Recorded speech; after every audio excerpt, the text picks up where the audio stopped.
হাওড়ায় আমুল প্ল্যান্টের ভিত্তিপ্রস্তর স্থাপন অনুষ্ঠানে আসছেন কেন্দ্রীয় স্বরাষ্ট্রমন্ত্রী। বিজেপি সরকার ক্ষমতায় আসার পর প্রথম প্ল্যান্টের ভিত্তিপ্রস্তর স্থাপন অনুষ্ঠান হবে 14ই জুন হাওড়ার সাঁকরাইলে। আমুলের প্রস্তাবিত প্ল্যান্টের ভিত্তিপ্রস্তর। শনিবার নবান্নে আমুল ডেয়ারি কর্ণধারের সঙ্গে মুখ্যমন্ত্রী শুভেন্দু অধিকারী বৈঠক হয়। শনিবার গুজরাট কোঅপারেটিভ মিল্ক মার্কেটিং ফেডারেশনের এমডির সঙ্গে বৈঠক। ভিত্তিপ্রস্তর অনুষ্ঠানে থাকবেন 600 জন দুগ্ধ চাষী, থাকবেন 2000 জন অতিথি। রাজ্য পুলিশের এসটিএফের জালে ধরা পড়লেন জাহাঙ্গীর খান। ফলতার পরাজিত তৃণমূল প্রার্থীকে ভারত নেপাল সীমান্ত থেকে পাকড়াও করল পুলিশ। আর এদিকে সই জালিয়াতি কাণ্ডে অভিষেক বন্দ্যোপাধ্যায়কে তৃতীয় নোটিশ দিল সিআইডি। আজ বিকেল 5টার মধ্যে তাকে হাজির হতে বলা হয়েছে ভবানী ভবনে। একদিকে গ্রেফতার অভিষেক বন্দ্যোপাধ্যায় ঘনিষ্ঠ জাহাঙ্গীর খান, একদা ফলতার শেষ কথা জাহাঙ্গীর পালানোর সময় ধরা পড়ল পুলিশের হাতে। আর অন্যদিকে সোমবার সই জালিয়াতি কাণ্ডের তৃতীয়বার অভিষেক বন্দ্যোপাধ্যায়কে নোটিশ দিল সিআইডি।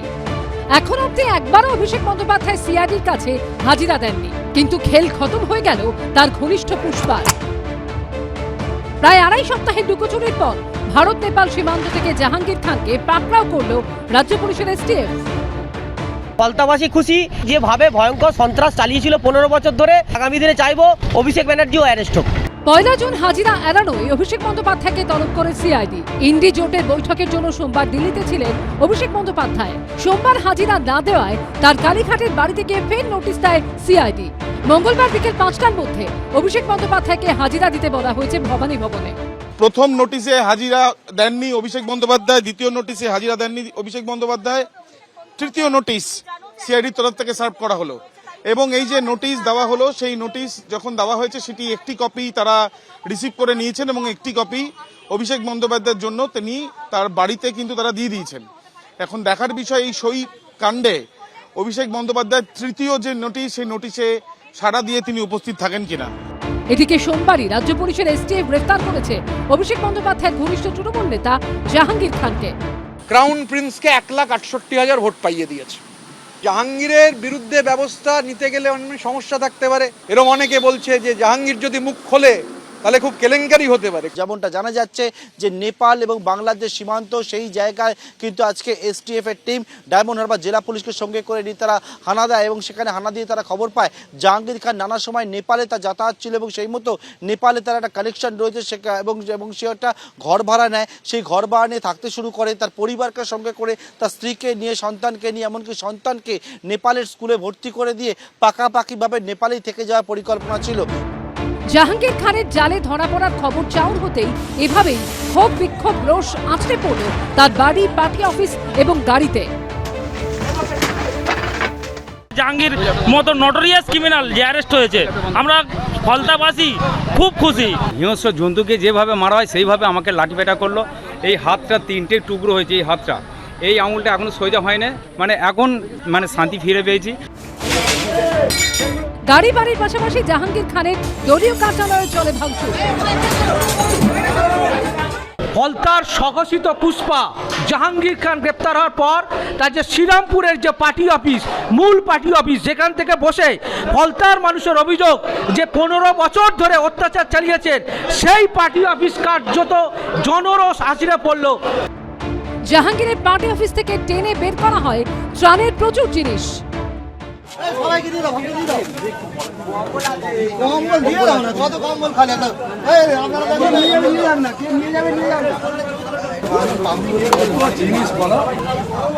পনেরো বছর ধরে ফলতার মানুষকে কপালে বন্দুক ঠেকিয়ে ভোট দিতে দেয়নি, ভয় দেখিয়েছে, সবার শাস্তি হবে এবং তার বসেরও হবে। শুধু পুষ্পার নয়, পুষ্পার যে বস আছে তারও শাস্তি হবে। অপেক্ষা করুন। গড়াদের পিছনে জাহাঙ্গীর খান, আর কি চমক অপেক্ষা করছে? পার্থপ্রতিম ঘোষ, গৌতম মণ্ডল ও আবির দত্ত রিপোর্ট, এবিপি আনন্দ। যুবভারতীতে মেসির অনুষ্ঠানে বিশৃঙ্খলার ঘটনায় দ্বিতীয়বারও হাজিরা এড়ালেন অরূপ বিশ্বাস। তার খোঁজে শুরু হয়েছে তল্লাশি। আর এদিনই রক্ষা কবচ চেয়ে হাইকোর্টের দ্বারস্থ হন তৃণমূল নেতা, যদিও তার দ্রুত শুনানির আর্জি খারিজ করে দিয়েছে কলকাতা হাইকোর্ট। এই দুজনকে সবসময় দেখা যেত মমতা বন্দ্যোপাধ্যায়ের দুপাশে। দলীয় অনুষ্ঠান হোক কিংবা সরকারি অনুষ্ঠান, একদিকে ববি হাকিম, অন্যদিকে অরূপ বিশ্বাস। কিন্তু ভোটে বিপর্যয়ের পর এখন যখন ববি হাকিম মমতা বন্দ্যোপাধ্যায়কে ছেড়ে যাবেন কিনা তা নিয়ে জোর জল্পনা, তখন অরূপ বিশ্বাসকে হন্যে হয়ে খুঁজছে পুলিশ। ক্ষমতায় থাকা আর ক্ষমতা হারার মধ্যে এই ফারাক। মেসিকাণ্ডে মহাবিপাকে পড়েছেন প্রাক্তন ক্রীড়ামন্ত্রী অরূপ বিশ্বাস। বৃহস্পতিবারের পর সোমবারও তলবেড়ানোয় তাকে খুঁজছে পুলিশ। আর এদিনই রক্ষা কবচ চেয়ে তার দ্রুত শুনানির আর্জি খারিজ করে দিয়েছে কলকাতা হাইকোর্ট। ফলে জোড়া চাপে প্রাক্তন ক্রীড়ামন্ত্রী। যুব ভারতীতে মেসির অনুষ্ঠানে বিশৃঙ্খলার ঘটনায় অরূপ বিশ্বাসের বিরুদ্ধে জামিন অযোগ্য ধারায় মামলা রুজু হয়েছে। এই মামলায় বৃহস্পতিবার থানায় তলব করা হলেও হাজিরা দেননি তিনি। এই পরিস্থিতিতে রবিবার তার বাড়িতে পৌঁছে যায় নিউ আলিপুর থানার পুলিশ।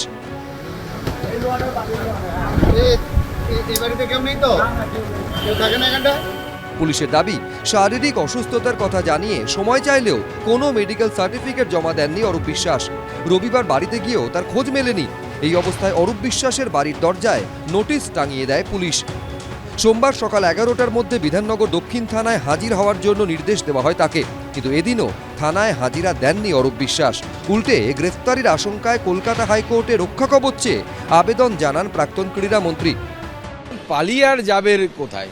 আগে তো সুরুচি সঙ্গে থাকতেন, এখন পালিয়ে আর কত দূর যাবেন? প্রচুর সম্পত্তি করেছেন এই ভারতবর্ষে, মানে পশ্চিমবঙ্গে। সেই সম্পত্তির মায়া ত্যাগ করে তো বেশি দিন ঘুরে বেড়াতে পারবেন না, ফিরে তো আসতেই হবে। এই পরিস্থিতিতে সোমবার অরূপ বিশ্বাসের দ্রুত শুনানির আর্জি খারিজ করে কলকাতা হাইকোর্টের বিচারপতি সৌগত ভট্টাচার্য বলেন, শুনানি হবে নিয়ম মেনে। এই ধরনের মামলাকে এভাবে অগ্রাধিকার দেওয়া যায় না। গ্রেফতারির আশঙ্কা থাকলে আগাম জামিনের আবেদন করার পরামর্শ দেন বিচারপতি। সূত্রের খবর, তাকে খুঁজছে পুলিশ। এরপর কি হবে? কি হবে একদা রাজ্যের হেভিওয়েট ক্রীড়ামন্ত্রীর? সৌভিক মজুমদার, ময়ূখ ঠাকুর চক্রবর্তী, রঞ্জিত সাউ, এবিপি আনন্দ। স্বরূপ বিশ্বাসের নিউ আলিপুরে ফ্ল্যাটে তাকে নিয়ে গিয়ে তল্লাশি চালালো পুলিশ। হদিশ মিলেছে ডিজিটাল লক লাগানো গোপন একটি ঘরের। সূত্রের খবর, ডিজিটাল লক খোলা যায়নি। প্রায় 4 ঘন্টা ধরে ফ্ল্যাটে তল্লাশি চালানো হয়। রাজ্যে পালাবদলের পর কার্যত ভেঙে চুরে গুঁড়িয়ে গেছে বিশ্বাস ব্রাদার্সের সাম্রাজ্য। মেসি কাণ্ডে অরূপ বিশ্বাসকে খুঁজছে পুলিশ। আগে গ্রেফতার হয়েছেন ভাই স্বরূপ বিশ্বাস। সোমবার স্বরূপের ফ্ল্যাটে তল্লাশি চালানো পুলিশ। হদিশ মিলল ডিজিটাল লক লাগানো গোপন ঘরের। স্বরূপ বিশ্বাসের বাড়িতে দীর্ঘক্ষণ ধরে তাকে নিয়ে তল্লাশি চালায় কলকাতা পুলিশ। এবং স্বরূপ বিশ্বাসের বিরুদ্ধে যে অভিযোগ উঠেছিল সেই অভিযোগের পরিপ্রেক্ষিতে কিন্তু বেলা 12টা থেকে প্রায় 4টে পর্যন্ত 4 ঘন্টা কলকাতা পুলিশের যারা রয়েছেন, দেখাবো একটা ছবিটা, সেই কলকাতা পুলিশের আধিকারিকরা তারা কিন্তু স্বরূপ বিশ্বাসকে নিয়ে দীর্ঘক্ষণ তার যে শাহপুর কলোনির ফ্ল্যাট, সেই ফ্ল্যাটে তল্লাশি চালায়। তৃণমূল জমানায় টালিগঞ্জের শেষ কথা। প্রাক্তন ক্রীড়ামন্ত্রী অরূপ বিশ্বাসের ভাই ও তৃণমূল নেতা স্বরূপ বিশ্বাসের অঙ্গুলি হেলনেই চলত স্টুডিও পাড়া। রাজ্যে পালাবদলের পর তার বিরুদ্ধে মুখ খুলতে শুরু করেছেন কলাকুশলীরা।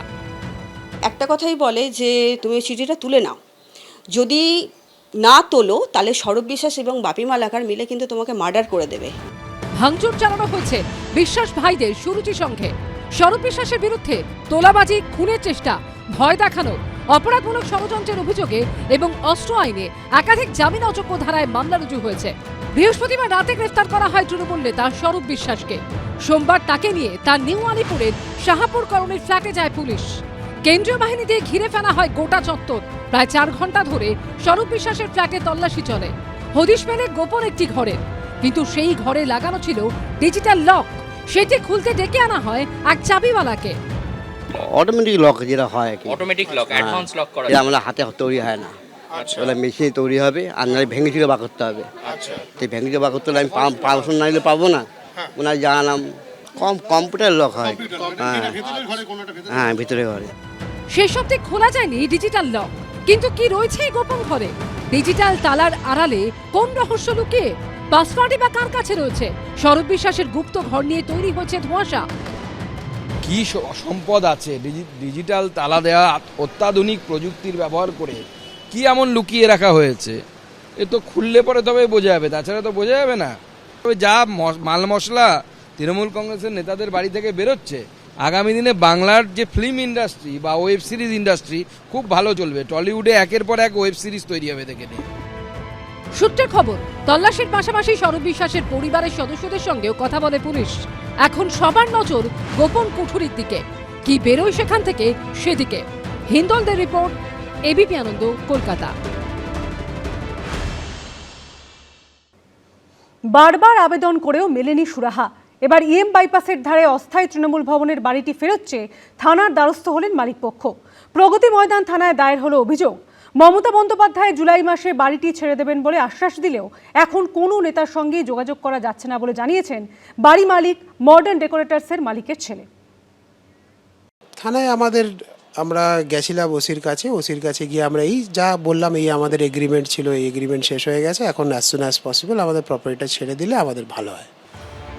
ভোটে হেরে রাজপাট গেছে, পরিষদীয় দলের রাশ বেরিয়ে গেছে মমতা বন্দ্যোপাধ্যায়ের হাত থেকে। লোকসভার বিদ্রোহী সাংসদরা এনডিএকে সমর্থন দেওয়ার কথা ঘোষণা করেছেন। ধাক্কার পর ধাক্কা খাচ্ছেন মমতা বন্দ্যোপাধ্যায়। এবার কি ইএম বাইপাসের ধারে অস্থায়ী তৃণমূল ভবনও ছেড়ে দিতে হবে তাদের? ঘর ছাড়া হবে ঘাসফুলের দল, কারণ সেই বাড়ি ফেরত চেয়ে পুলিশের দ্বারস্থ হয়েছেন মালিকপক্ষ। এদিন প্রগতি ময়দান থানায় অভিযোগ জানান তারা। আরও এক সংকটের মুখে তৃণমূল কংগ্রেস। গত 4 বছরেরও বেশি সময় ধরে যে ভবন থেকে তৃণমূল কংগ্রেস তাদের সমস্ত কার্যকলাপ করতেন, সেই ভবন এবার ছেড়ে দেওয়ার দাবি উঠল। আমরা আমাদের প্রপার্টি ফেরত চাই, মানে as soon as possible, so that আমরা ওখানে কিছু কাজ করতে পারি। শীর্ষ নেতৃত্বের সাথে নাম না বললে হলো, বাবা জানে, বাবাই ফোন করেছিল কিন্তু কাউকে ফোন পাচ্ছিল না। বাইপাসের ধারে এই বাড়িটি গত কয়েক বছর ধরে তৃণমূল ভবন নামে পরিচিত। ভোটের আগেও এখানেই আসতেন তৃণমূলের বড় মেজ সেজ ছোট সব নেতাই। তবে এটি একসময় একটি হোটেল ছিল, যার মালিক মডার্ন ডেকোরেটার্সের মালিক মন্টু সাহা। তারও তার ছেলের দাবি, করোনার সময় হোটেলটি বন্ধ হয়ে যায়। সেই সময় 1 বছরের জন্য এই বাড়িটি ভাড়া নেয় তৃণমূল। 2022 থেকে 2023 এই 1 বছরের জন্য চুক্তি হয়। বলা হয় নতুন তৃণমূল ভবন তৈরি হয়ে গেলেই এই বাড়িটি তারা ছেড়ে দেবেন। পরে সেই চুক্তির মেয়াদ বাড়ে 2025 সাল পর্যন্ত। তারপর প্রায় 1.5 বছর কেটে গেলেও এখনো বাড়ি ফেরত পাননি তারা। এমনকি বিধানসভা ভোটের ফল বেরোনোর পরেও মমতা বন্দ্যোপাধ্যায়ের সঙ্গে যোগাযোগ করা হয়েছিল। দিদিকে বললাম এই ব্যাপার, কি করি? দেখো আমি দেখছি। সন্ধ্যাবেলা আমাকে বললো যে ঠিক আছে, তুমি আমরা জুলাইয়ের মধ্যে খালি করে দেব। রবিবার অস্থায়ী তৃণমূল ভবনে গেছিলেন বাবা ছেলে। তাদের দাবি, ভোটের ফল বেরোনোর পর থেকে আর কেউ এই অফিসে আসেননি। বাড়িটির অবস্থা অত্যন্ত খারাপ হয়ে গেছে। এই অবস্থায় তাদের দাবি অবিলম্বে বাড়ি ফেরানো হোক, কিন্তু সরাসরি থানায় অভিযোগের প্রয়োজন হয়ে পড়ল কেন? 10-12 দিন ধরে আমরা কারোর সাথে কোনো কন্ট্যাক্ট করতে পারছি না। সেই প্রপার্টিটার মানে আমাদের তো বাঁচাতে হবে। আমি পলিটিক্যাল কোনো উত্তর এখানে দেব না। কে ছাড়ছে না ছাড়ছেন আমি কিচ্ছু জানি না। আমি শুধু জানি যে আমার প্রপার্টিটা ছেড়ে দিলে আমার খুব ভালো হয়, so that I can start something new over there. এখন পুলিশ কোনো ব্যবস্থা নেয় কিনা সেটাই দেখার। উজ্জ্বল মুখোপাধ্যায়ের রিপোর্ট, এবিপি আনন্দ, কলকাতা। পশ্চিমবঙ্গে সিবিআই তদন্ত নিয়ে বড় সিদ্ধান্ত রাজ্য সরকারের। এখন থেকে কেন্দ্রীয় সরকারি কর্মী বা কোনো কেন্দ্রীয় সংস্থার সঙ্গে যুক্ত ব্যক্তিদের বিরুদ্ধে সরাসরি তদন্ত করতে পারবে সিবিআই। তবে রাজ্য সরকারি কর্মীদের বিরুদ্ধে তদন্ত শুরু করতে এখনও রাখবে রাজ্য সরকারের লিখিত অনুমতি। সরকার বদলেছে পরিস্থিতি। এবার পশ্চিমবঙ্গে তদন্তের ক্ষেত্রে স্বাধীনতা ফিরে পেল সিবিআই। 2018-তে রাজ্যের তৃণমূল সরকারের আমলে সিবিআই এর ওপর লাগাম টানা হয়েছিল। 8 বছর পর সেই সিদ্ধান্ত প্রত্যাহার করল রাজ্যের নতুন বিজেপি সরকার। এখন থেকে কেন্দ্রীয় সরকারি কর্মী এবং কোনো কেন্দ্রীয় সংস্থার সঙ্গে যুক্ত ব্যক্তিদের বিরুদ্ধে সরাসরি তদন্ত করতে পারবে সিবিআই। এর জন্য আলাদা করে আর কোনো অনুমতি নিতে হবে না ওই কেন্দ্রীয় তদন্তকারী সংস্থাকে। সিবিআই যত তদন্ত করছিল ভোট পরবর্তী হিংসার, প্রত্যেক ক্ষেত্রে দায়িত্ব নিয়ে প্রশাসন, পুলিশ তারা সাক্ষীদের হস্টাইল করেছে, এফআইআর পর্যন্ত রেজিস্টার করেনি। অভিযোগ থাকা সত্ত্বেও কাউকে গ্রেপ্তার করেনি, বরঞ্চ যারা অভিযোগ করেছিলেন তাদের গ্রেপ্তারির ভয় দেখিয়েছিল। তো তদন্ত চলেনি, এবার চলবে। যত তদন্ত চলবে তত ফোন বাড়বে, তত গভীর রাত্রে যাতায়াত শুরু হবে। মমতা বন্দ্যোপাধ্যায়ের সরকারের আমলে একাধিকবার বিভিন্ন তদন্তে এ রাজ্যে বাধার মুখে পড়তে হয়েছিল সিবিআইকে। 2019-এর 3রা ফেব্রুয়ারি সারদাকাণ্ডে জিজ্ঞাসাবাদের জন্য কলকাতা পুলিশের তৎকালীন কমিশনার রাজীব কুমারের বাড়িতে যায় সিবিআই। যে ঘটনাকে কেন্দ্র করে নজিরবিহীন মোড় নেয় কেন্দ্র রাজ্য সংঘাত। সেই ঘটনার প্রতিবাদে মেট্রো চ্যানেলে ধর্নায় বসেন তৎকালীন মুখ্যমন্ত্রী মমতা বন্দ্যোপাধ্যায়। 2018 সালে তৃণমূল সরকার বিজ্ঞপ্তি দিয়ে জানায় অনুমতি ছাড়া এ রাজ্যে কোনো তদন্ত করতে পারবে না সিবিআই। এবার সে বিষয়ে সিবিআইকে ফ্রি হ্যান্ড দিল শুভেন্দু অধিকারীর সরকার। তবে রাজ্য সরকারের অধীনস্থ সরকারি কর্মচারীদের ক্ষেত্রে বদলাচ্ছে না নিয়ম। তাদের বিরুদ্ধে তদন্ত শুরু করতে এখনও লাগবে রাজ্য সরকারের লিখিত অনুমতি। রুমা পাল, দীপক ঘোষের রিপোর্ট, এবিপি আনন্দ, কলকাতা। এবিপি আনন্দ, এগিয়ে থাকে, এগিয়ে রাখে।